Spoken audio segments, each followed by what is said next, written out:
L'issue des conflits menés par les États-Unis en Ukraine et au Moyen-Orient aura un impact profond sur le développement de l'ordre mondial. Washington a déjà perdu le premier et ses principaux adversaires ont tout intérêt à s'assurer qu'ils perdent aussi le second. Les analystes géopolitiques s'accordent à dire que la guerre en Ukraine et la crise au Moyen-Orient dicteront la trajectoire de la politique mondiale en 2024.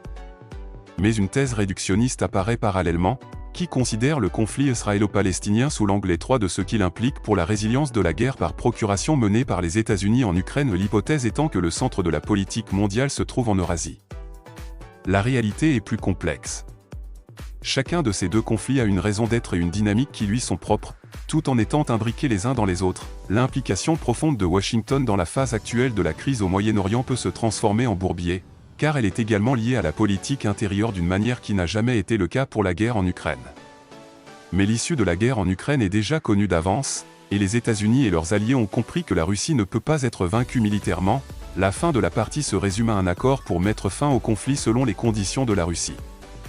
Certes, l'issue de la guerre en Ukraine et le dénouement du conflit israélo-palestinien, qui est à l'origine de la crise au Moyen-Orient, auront un impact profond sur le nouvel ordre mondial, et les deux processus se renforcent l'un l'autre.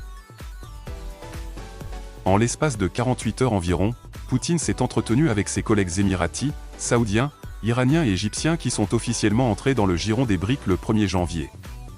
L'évolution de l'intervention américaine dans la crise au Moyen-Orient ne peut être comprise d'un point de vue géopolitique qu'en tenant compte de l'hostilité viscérale de Biden à l'égard de la Russie. Les BRICS sont dans le collimateur de Washington.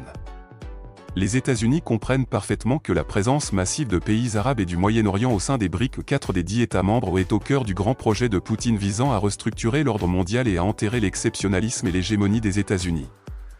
L'Arabie Saoudite, les Émirats Arabes Unis et l'Iran sont d'importants pays producteurs de pétrole.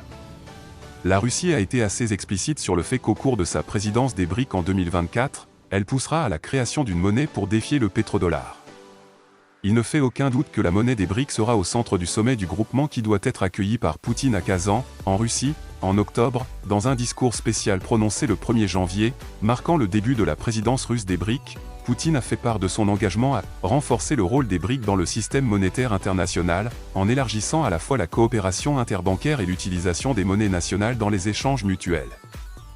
Si une monnaie des BRICS est utilisée à la place du dollar, il pourrait y avoir un impact significatif sur plusieurs secteurs financiers de l'économie américaine, tels que les marchés de l'énergie et des matières premières, le commerce et les investissements internationaux, les marchés des capitaux, la technologie et la fintech, les biens de consommation et le commerce de détail, les voyages et le tourisme, et ainsi de suite.